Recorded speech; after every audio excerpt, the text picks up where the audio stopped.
I was bleeding out on a cold marble floor, clutching a screaming 3-year-old boy to my chest while masked men tried to rip him from my arms. 24 hours earlier, I was nobody, just a broke waitress who could barely pay rent. But in that moment, covered in my own blood, I was the only thing standing between this child and the people who wanted to destroy his father. How did I get here? How did one act of kindness turn into the most dangerous and most beautiful decision of my life? Stay with me, because this story will break your heart, put it back together, and show you why some love is worth bleeding for. This is the true story of how one crying child in a restaurant changed 3 lives forever. And I promise you, by the end, you'll never look at bravery the same way again. Welcome to the story room. While you are here, please hit the subscribe button and comment your view on the story and where you're watching from. Have you ever had one of those moments where your whole life splits in two? Where there's a clear before and after? Let me tell you about the night that happened to me. My name is Emma Brooks, and 4 years ago, I was nobody special. Just another tired face in the crowded streets of Chicago, trying to make ends meet. I was 25 years old, but I felt ancient. Every single day was the same exhausting routine. I'd wake up at 5 in the morning when it was still dark outside. My alarm would scream at me, and I'd drag myself out of bed to work the breakfast shift at a small diner on the south side. Then I'd rush home, take the world's fastest shower, and put on my black uniform for my evening job at the Pearl, the fanciest seafood restaurant in downtown Chicago. That uniform never fit quite right, no matter what I did. I'd stand in front of my cracked bathroom mirror, pulling my blonde hair back so tight my scalp hurt, and I'd stare at myself.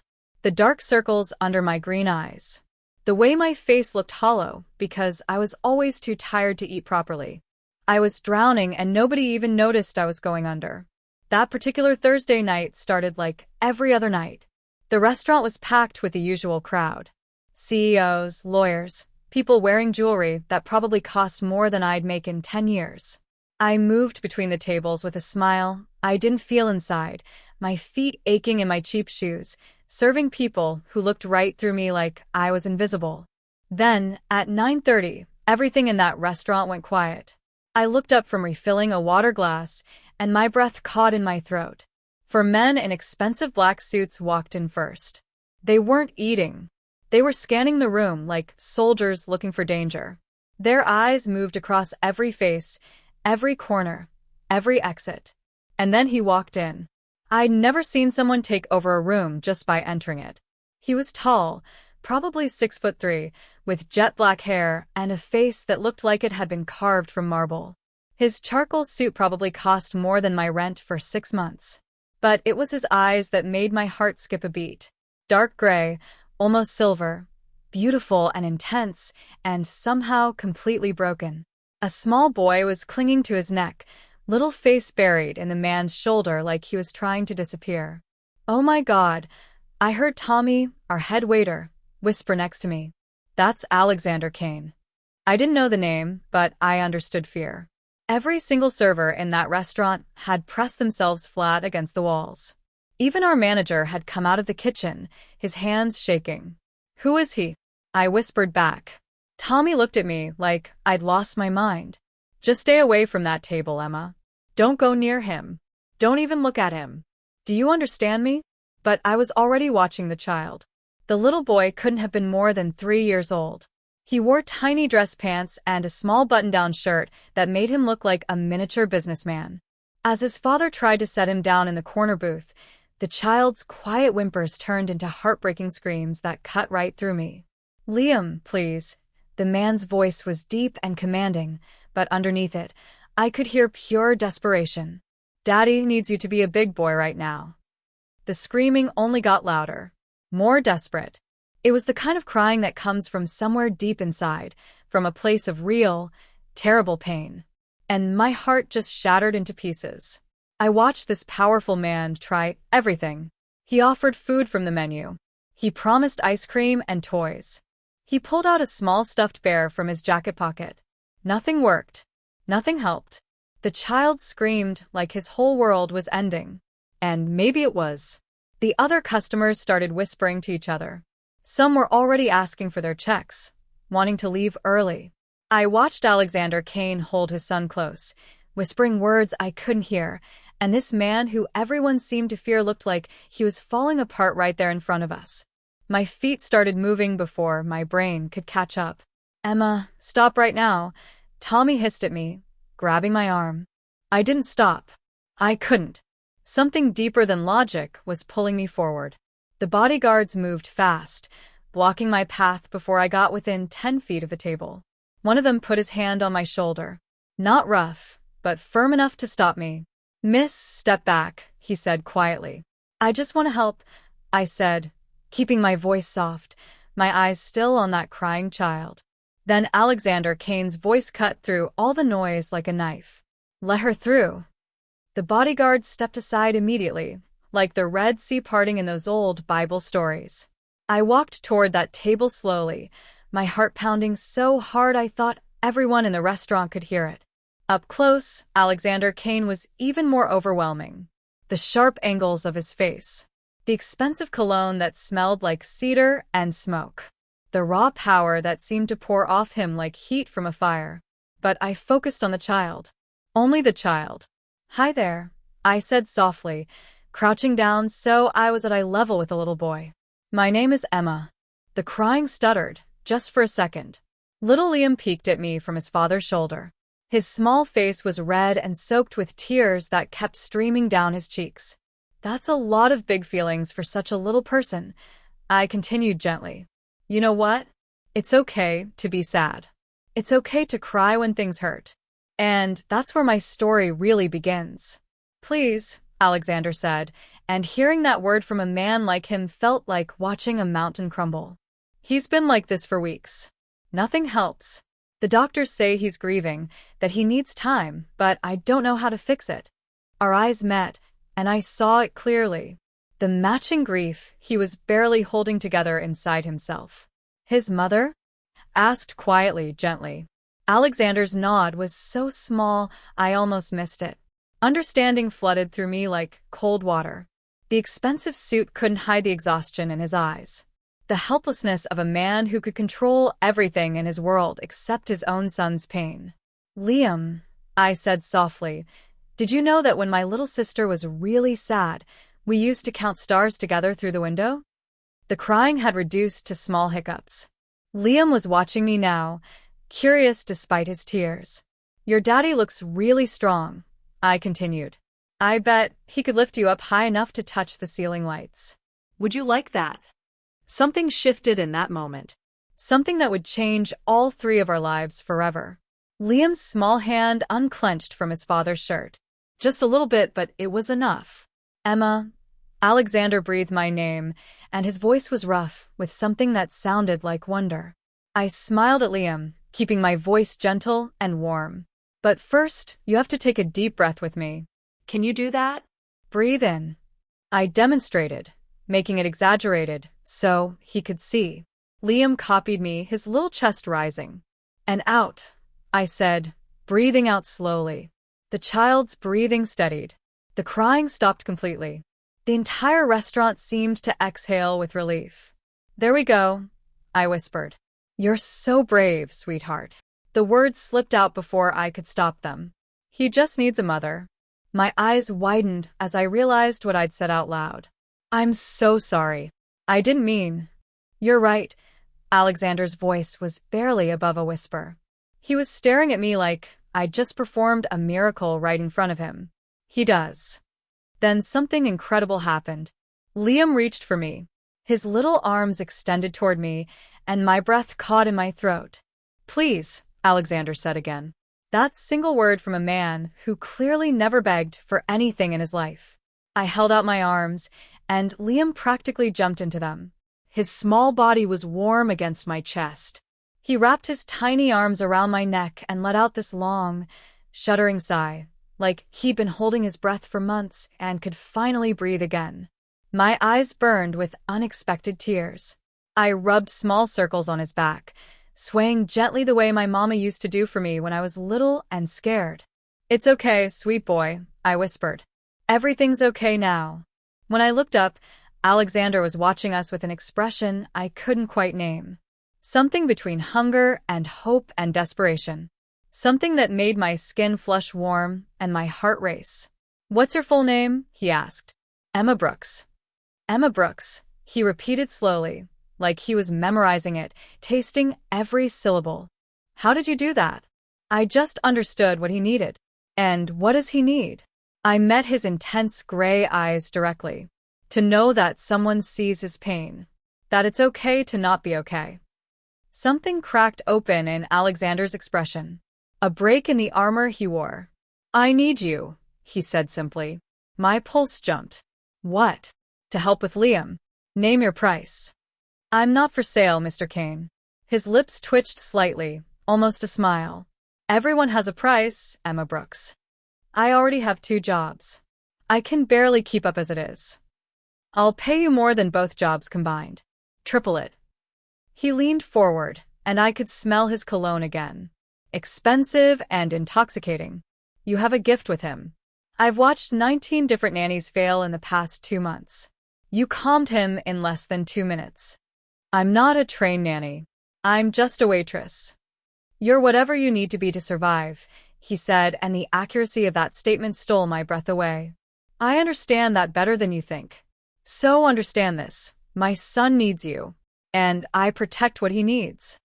It should have sounded like a threat. Instead, it sounded like the most solemn promise I'd ever heard. Liam had fallen asleep against my shoulder, his breathing soft and even, his little fingers curled into my uniform. I looked down at him and felt something click into place deep in my chest. Like a puzzle piece I didn't know was missing had finally been found. "I'll think about it," I whispered. Alexander pulled a card from his jacket. Heavy black cardstock with silver lettering. Just a phone number, nothing else. No name, no title, nothing. "You have until tomorrow morning," he said. Our fingers brushed as I took the card, and electricity shot at my arm like I touched a live wire. "Don't make me wait too long, Emma." The way he said my name made it sound precious and rare. "I'm not a patient man." He stood slowly, gently taking his sleeping son from my arms. For just a moment, we formed this strange picture.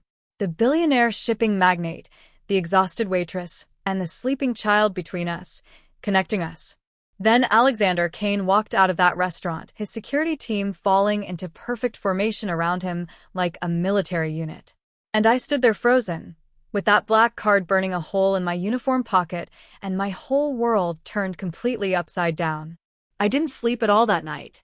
I sat in my tiny studio apartment on the 4th floor of a building with no elevator and a ceiling that leaked every time it rained. I just stared at that black card sitting on my coffee table like it might explode or disappear if I looked away. My roommate Jennifer had spent 2 hours on her laptop, showing me everything she could find about Alexander Kane. Shipping magnate.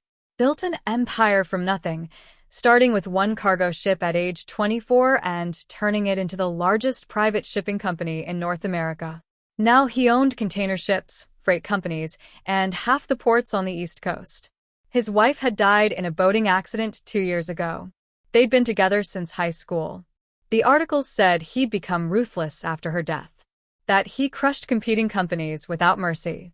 That he was brilliant and cold and dangerous in the business world. "You're absolutely insane if you call him," Jennifer said. "He's a billionaire, Emma. They don't live in the same universe as people like us. He's a father who needs help with his son. He probably destroys people like you before breakfast just for fun." I thought about the exhaustion in Alexander's eyes. The desperate love when he held Liam. The way his voice cracked when he said his son needed me. "Maybe he's both," I said quietly. At 5 in the morning, I called the number. He answered on the first ring. "I knew you would call." "You can't sleep either?" I asked. "Not since she died," he admitted, and the raw honesty in his voice surprised me. "Not properly." "I have conditions," I said, trying to sound more confident than I felt. "I'm listening. I'll help with Liam 3 days a week. I keep my restaurant job the other days. And if at any point I think this isn't working, I walk away. No questions asked, no consequences. You let me go." The silence stretched between us for so long I thought he'd hung up. When he finally spoke, his voice had changed, become harder, sharper. You think I'd hurt you for leaving? I don't know what you're capable of. That's the problem. Another pause. Then, surprisingly, fair enough. I agree to your terms, with one addition of my own. What? You don't walk away without giving me a reason first. If something's wrong, you tell me. I can't fix problems I don't know exist. The vulnerability hidden in that statement caught me completely off guard. Okay, I agreed. My driver will pick you up at 9 o'clock. Wear comfortable clothes. Liam likes to play outside. Wait, you mean today? You had all night to prepare, Emma. And I told you I'm not a patient man. The call ended. At exactly 9 o'clock, a black car pulled up outside my building. The driver, an older man with kind eyes, opened the door without saying a word. I climbed in, my heart racing. The Kane estate sat on the shore of Lake Michigan, hidden behind high stone walls and iron gates that looked like they belonged to a fortress. As we drove through, my jaw literally dropped open. The mansion sprawled across what must have been 10 acres of perfectly maintained grounds. Modern architecture, all glass and steel and clean lines, with huge windows that overlooked the lake stretching to the horizon. An older woman with silver hair and warm brown eyes was waiting at the front door. Miss Brooks, I'm Victoria, the house manager. Mr. Kane is expecting you. The inside was breathtaking. Marble floors that reflected the light. Floor-to-ceiling windows everywhere. Artwork on the walls that probably belonged in museums. Victoria led me through rooms that could have swallowed my entire apartment building, and I felt so completely out of place I wanted to disappear. And if you're enjoying this story so far, don't forget to subscribe to my channel for more good story, because this is only the beginning. We found Alexander in a massive living room, sitting on the floor in his suit pants and a white dress shirt with the sleeves rolled up to his elbows. Liam was having a complete meltdown, throwing toys across the room while screaming at the top of his lungs, his face bright red. Alexander looked up as I entered, and the relief that crossed his face was almost painful to witness. Thank God, he breathed. He's been like this since he woke up an hour ago. I set down my bag and walked calmly into the chaos. I sat down on the floor a few feet away from Liam, not approaching him, just being present in the space. That looks like a lot of anger, I said conversationally, keeping my voice gentle. Big, huge, enormous anger. Liam threw another toy. It bounced off the wall. I get angry too sometimes, I continued. Last week, I was so angry at my neighbor's loud music that I wanted to throw my radio out the window. But it was too heavy, so I just ate an entire pint of ice cream instead and felt sick. Liam's screaming softened to angry huffs. He was listening. Your daddy looks pretty worried right now. See his face? That's his super worried face. I glanced at Alexander, who was watching us with intense focus. I bet if you used words instead of throwing things, he'd understand better. Wanna try? Liam's little face scrunched up, his bottom lip trembling. Mama, he whispered, and my heart completely shattered. Want mama? I looked at Alexander. His face had gone completely pale. All the color drained away. I know, sweetheart, I said softly. I bet you miss her so much it hurts everywhere inside. Liam nodded, fresh tears streaming down his red cheeks. It's okay to miss her. It's okay to be sad and angry and hurt. Your mama loved you more than anything in the whole world, didn't she? Another small nod. She'd want you to be happy again someday. Not today. Maybe not tomorrow. But someday. And until then, your daddy is here. He's pretty big and strong. I bet he gives really good hugs. Liam looked at his father, uncertain. Alexander's voice cracked. The best hugs, buddy. I promise you. The boy launched himself at his father, and Alexander caught him, holding on tight, his eyes squeezed shut as Liam sobbed against his chest. That's when everything truly changed. The weeks that followed felt like living in a beautiful dream I was afraid to wake up from. I fell into a natural rhythm with Liam. We had breakfast together every morning I was there, played in the enormous garden by the lake, read stories before his afternoon nap. He started calling me Emma in his sweet little voice. Then Em. And eventually, My heart nearly exploded the first time. He called me Mama and Alexander. Alexander was complicated in ways I'd never experienced. He started coming home earlier from his office. He joined us for dinner, sat with us during bedtime stories, his tall frame folded into a child-sized chair that looked ridiculous, but somehow perfect. I caught him watching me constantly. When I danced with Liam to silly songs. When I wiped juice off his chin. When I simply existed in his space. The attraction between us grew from a tiny spark to a roaring wildfire, and we both knew it. We both felt it burning. "You're staring again," I said one evening after Liam had gone to sleep. We were on the terrace overlooking the lake, the city lights reflecting on the water like fallen stars. "Can't help it." Alexander's voice was rough. He'd had a few drinks, and his usual iron control was slipping. "Do you know how long it's been since I felt anything besides emptiness and grief?" "How long?" I asked softly, moving closer. 2 years, he said. "Then you walked into that restaurant and looked at me like I was human. Like I was worth something more than my bank account and my business reputation. You are human, Alexander." "I've done terrible things, Emma. In business, I've destroyed people's companies. I've been ruthless and cold and you cut Liam sandwiches into dinosaur shapes," I interrupted. "I've watched you panic over a scraped knee. I've heard you sing lullabies completely off-key. That's who you are too."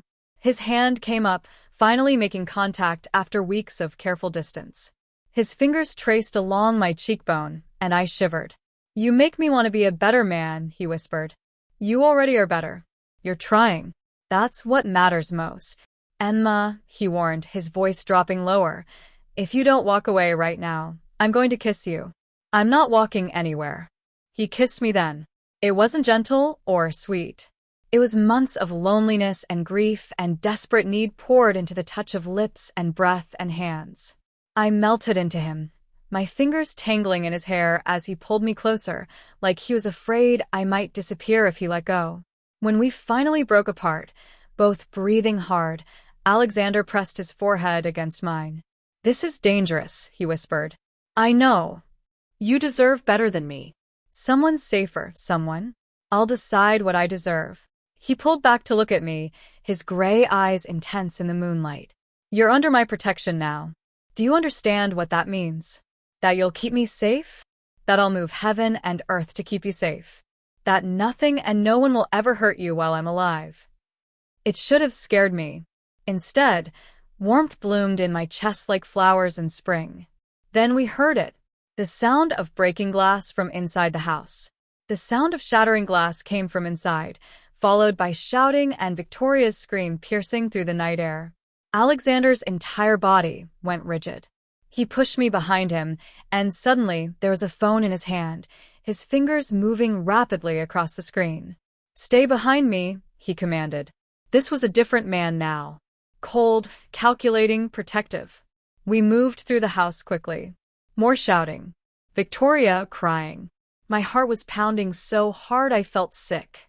We burst into the main entrance to find 5 men in black masks. One had his arm around Victoria's throat. Another was holding Liam, and my blood turned to ice. The little boy was screaming, reaching for his father, his face red and terrified and desperate. "Kane," one of the masked men said. His voice was rough, angry. "We've been waiting for you." "Let them go." Alexander's voice was arctic, deadly calm. "This is between you and Pacific Freight. They have nothing to do with our business." "No," the man said. "This is about making you understand that you can't refuse our merger offer. You're going to sign over your company, or you'll never see your son again. We'll make the call. You'll transfer everything. And then maybe, just maybe, we'll tell you where to find him." Everything happened so fast it felt like slow motion. The men started moving toward the door with Liam. Alexander lunged forward, but 2 of the masked men blocked him, grabbing his arms. Victoria sobbed against the wall. Liam screamed for his daddy, his little arms reaching desperately. And I didn't think. I just moved. I ran toward Liam as fast as I could, my feet barely touching the ground. "No!" Alexander roared behind me, but I didn't stop. I couldn't stop. I reached the man holding Liam and did the only thing I could think of. I grabbed Liam with both arms and yanked him away with all my strength, throwing myself backward. The man stumbled, caught off guard.